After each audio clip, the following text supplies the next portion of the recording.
Doug, just briefly tell me why you came to Blue Dog Ranch today. To tame these little buddies of mine, to make sure that they behave a little bit better, to maybe curb Lola's aggression. She can be a little aggressive. She barks at the pool man and the gardener and the mailman when we hear the mailman at the door. And they pull when they're on a walk too, so I'd like to train them better at walking, and overall all the best possible training they could receive would be what I'm after. Here we are with Lola. We're just out on a walk. She's sitting in front of me, but I didn't tell her to sit. She's just on free time.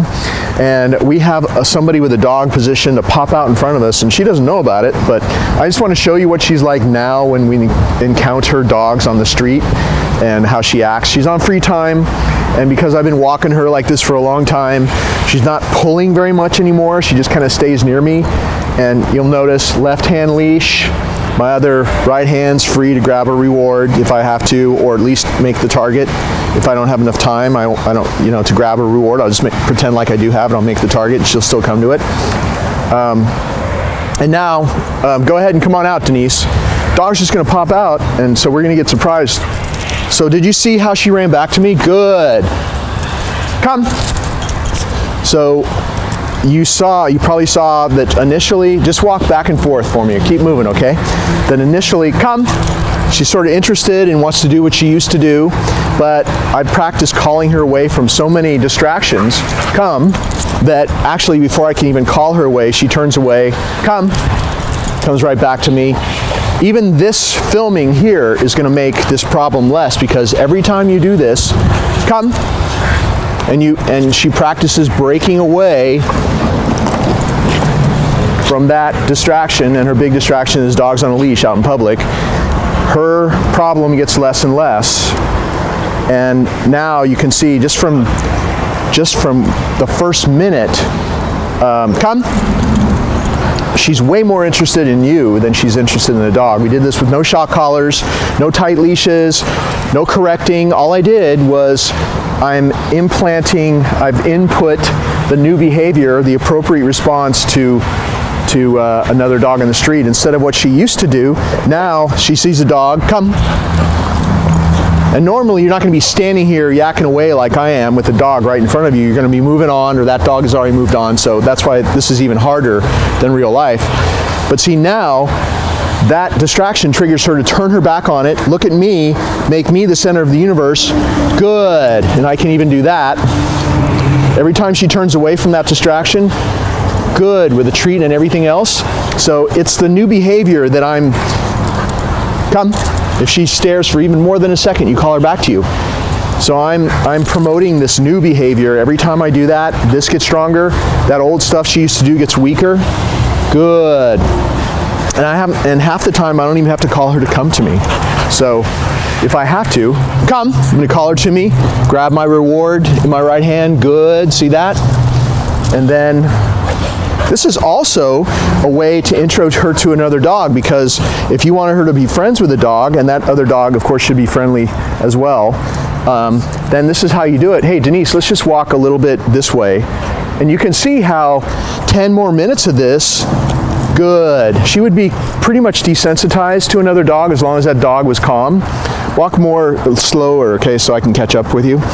And so you walk around like this with her and another dog for a little while. See how she doesn't even care anymore? Good girl. So this is also a way to introduce her to other dogs. And you always take your time, and you wouldn't let them get together until she was super calm and she really didn't care anymore. Like she's almost that way now. She's come.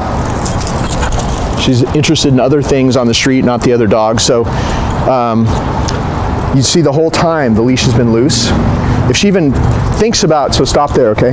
If she even thinks about going to the end of the leash, I call her back to me. There's no pulling, there's no tension, there's none of that kind of stuff, because tension on the leash creates leash aggression. That's why she had leash aggression.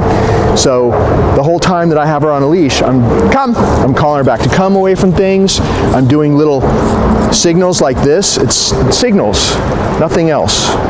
There's no restraining her, that would make it worse.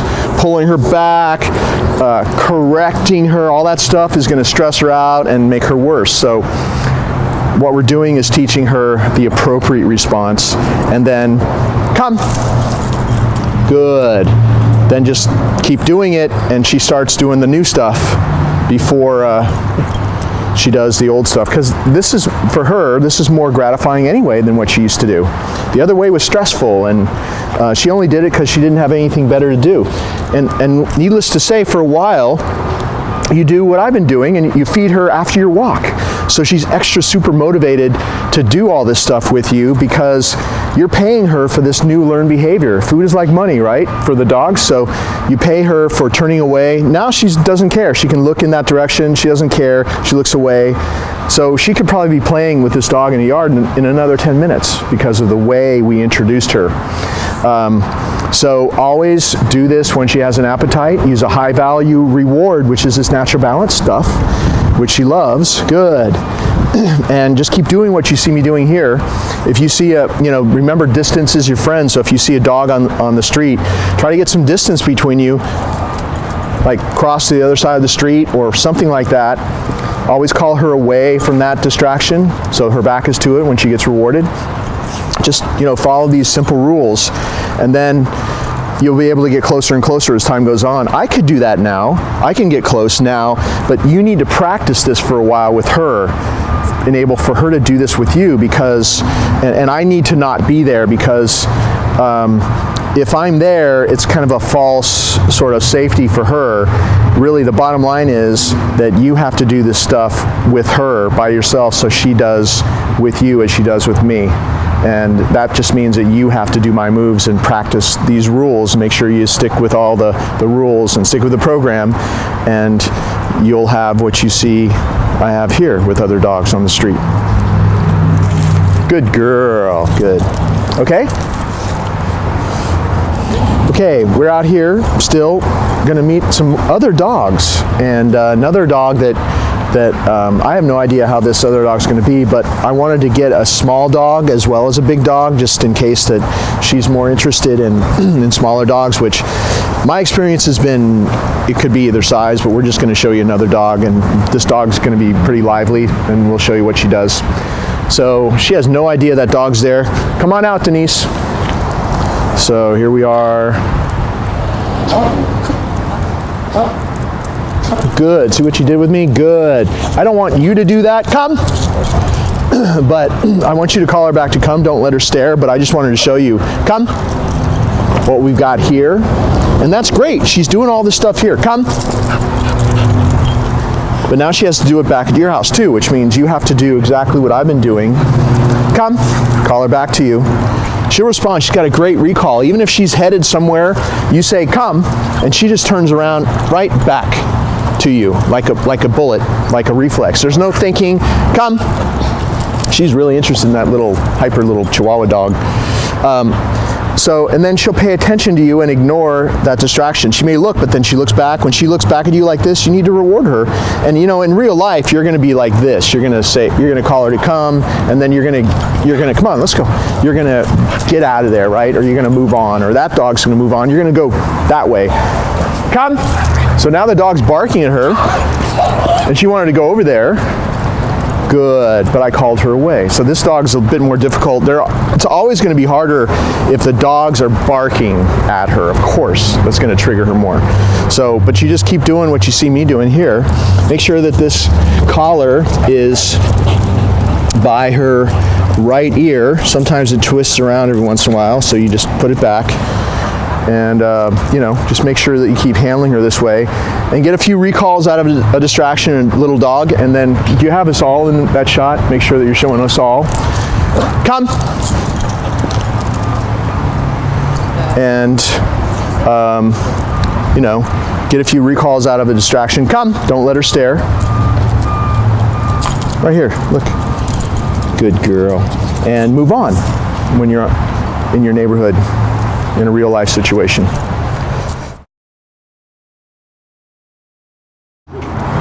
Sit. I walked Lola up to this person that I'm going to introduce her to. I stepped away. I said sit, of course. I stepped away, gave her a treat. It's for the dog. Don't eat that. And then I'm going to pat her chest and say, go say hi. And then I'm going to say, come, call her back to me. Good. Take the leash with your left hand, step into her, have her sit. Step away, give the new visitor or the person that you're introducing her to the reward, step back, she waits till you come back. She's on your left with your right hand, go, she takes a treat, she gets petted, good, come. Although she's gonna wanna keep coming right back to you, sit. That's the purpose of all these recalls, come, and all these different situations, because you want her to just be like, she's got to get back to you as soon as possible. That keeps her out of all kinds of trouble. So you want that. And the fact that we've called her to come 1,000 times here in all different situations, that's a good thing, because now, like, no matter what it is, 9 times out of 10, 99 times out of 100 probably, you say, come like that, and she's going to come running to you. That's what you want. And make sure she waits. If she starts to anticipate and jump the gun, don't let her go yet. Go. Good. Come. Okay. So we don't have a problem. Sit. We don't have a problem with her jumping on visitors or new people here, but you might at your house, and so if that's any kind of issue at all, you should meet the people out on neutral territory like we are here, out on your sidewalk at least, do the routine, and then get her to be calm, and then go in together. That would be the best way to introduce her if you're having any kind of issue. Other than that, this is just a great way to practice her training. You got a sit stay, you can even get fancy, and before you send her over, do a little sit stay like that, and then go hand the reward to the person, and then go back, go say hi, and then you got come, good. You know, you could just sit, do more training work more training into this routine, and it's really just about using the basic commands: sit down, sit, come, you know, the sit, stay, all that kind of stuff, and the go, of course, release command in a real life situation. Respectful greeting of a new person where you don't have any more jumping or anything like that. So that's the greeting routine. Okay. Sit. Eye contact when I give her the treat. Good. Straight down. See how she's sitting perfectly next to me? And of course we don't say stay. So if I step away, or if you're in a fenced yard or something, or your house where you can drop the leash, you can drop the leash and walk farther away. I'm not going to do that out in public, but of course it's not safe to ever drop the leash out in public. But still, if you say sit, and you step away, she knows that it means to stay. We don't use the stay command. It means that she's supposed to stay until you come back. The only way she ever leaves the sit stay is where you come back next to her and you pat her chest and say, there's 2 ways. Either you release her, which I'm going to do right now, go. Now she's free, and she can do whatever she wants until you call her back to come and get her back on the clock. Come. Good. And I'll do the other way. If you're having any trouble at all, if you do this little circle, sit, just kind of do the reset circle and have her sit. She'll sit perfectly straight. It's just another great way to do it. The other way to release her is to stand next to her, pat your leg and say okay, and then she walks with you on the clock, which means she stays next to you and she doesn't pull. If she gets up before you release her, you say no. You step into her, do that little circle, just pull up with a little bit of pressure like that. Her butt will go back, hit the ground, you release it, and then you finish it the right way, and she waits until you actually release her the correct way. And if you have to do that 3 times in a row, for whatever reason, because she's really distracted or whatever, you just do it, because she needs to know you're committed to this pattern and that it's going to go this way. And that's the only reason I've been able to teach her at the level she's at now, because she just knows it goes this way every time, and so it's just what she does. It's the only thing that's the only way it ever goes, and we don't stop until she does it the right way. So that's why she does it the right way the first time now, almost all the time now. So the second way to release her, of course, out of a sit stay is okay, and she walks with you without pulling.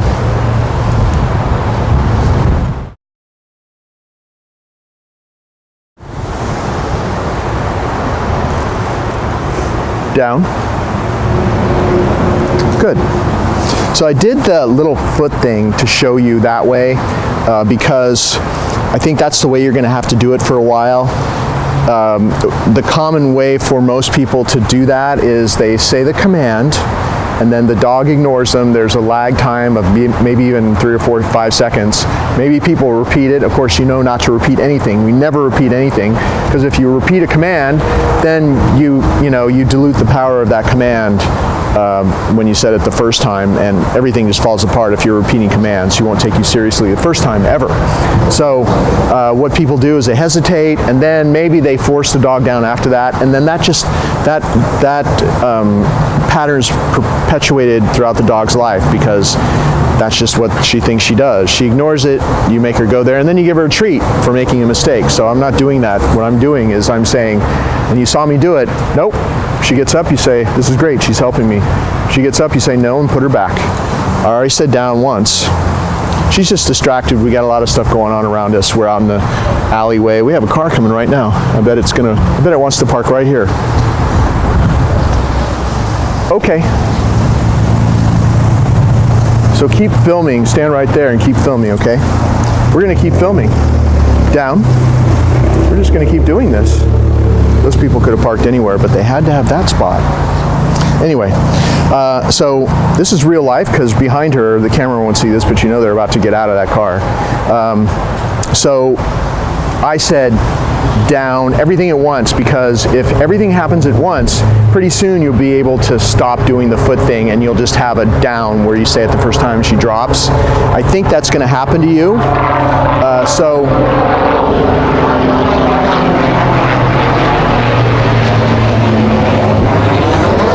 Good, I'm rewarding her now. So if you're having any kind of issue with her not doing it down immediately, that's the way you do it for a while, and then you're going to see she's going to do it down right away for you within just probably a couple of days of doing it that way. And of course, stay is built into down, so she doesn't get up until you release her. That's just the way it is. You don't have to say stay. I've never used stay at all. I've taught her from day one that when I say down, it means to stay there until you're released. And the only way that you're ever released is when I come back to get you. You're never going to call her out of a down stay. Why would you do that? There's no reason in real life, unless you're in a dog show, and you're not going to take her to a dog show. So she needs to wait there. She gets up, no, put her back. Of course, we're doing this in a spot she's never practiced before, out in public, in a parking lot where there's noises and stuff. So this is real life. That's why I do the videos not in my yard where nothing's happening with a dog like this. I want to show you how she does it out in real life. So if she pops up, you say no and just put her back. She really has to wait until you stand back next to her, pat your leg and say nope. And she'll anticipate because she's so excited. You keep putting her back. You have to do that 5 times. You keep doing it. No, just like that. So she's kind of losing her focus. We picked a place that was kind of maybe too much going on. Dogs are barking there, dogs are barking here. This is another dog place, but we're gonna muddle through this. This is gonna happen to you in real life. So this is exactly what you're gonna do. See how she's waiting now? She knows. She's gotta wait. Okay, and then sit. Always have her sit after the down if you're going to release her, because you don't release her out of a down stay because she'll jump up and get excited and run around. You want to release her from a calm sit stay. So it's okay, sit, and then go. And then she'll be way calmer when you release her if you release her out of a down stay like that.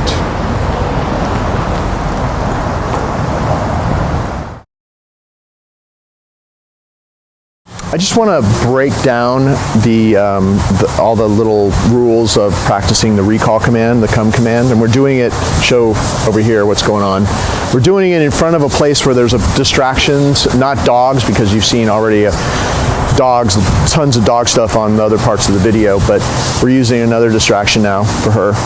And just to break down step by step how I do it, I always just have her leash on my left hand like this, and my right hand is free to grab a reward if I have to, or at least to make this target. Even if you can't grab a reward, pretend like you have something. And because she needs a target, it's being really specific with her. This is what she comes to. And with dogs, you need to be laser beam specific if you want to teach them at a high level like this. So it's like, come to this, and this is always right here, come. Good, you know, it's right here, not here, not wherever, not out here. You want her to come to you? Good. Put this target where you want her to come. You want her to come right to you, right there, right? Don't overextend yourself. You want her to come to you. Just for fun, show that little fluffy miniature chow or whatever that is over there. Probably more like a Pomeranian. Oh, 2 of them. Come. So she saw them, she barked. So now you know they're there. And so we're gonna practice the recall. So reward, come. Back, oh, those dogs are yapping at us. Good. Your left hand grabs the leash, see? Step into her, sit with her back to the distraction. It's a tough one for her.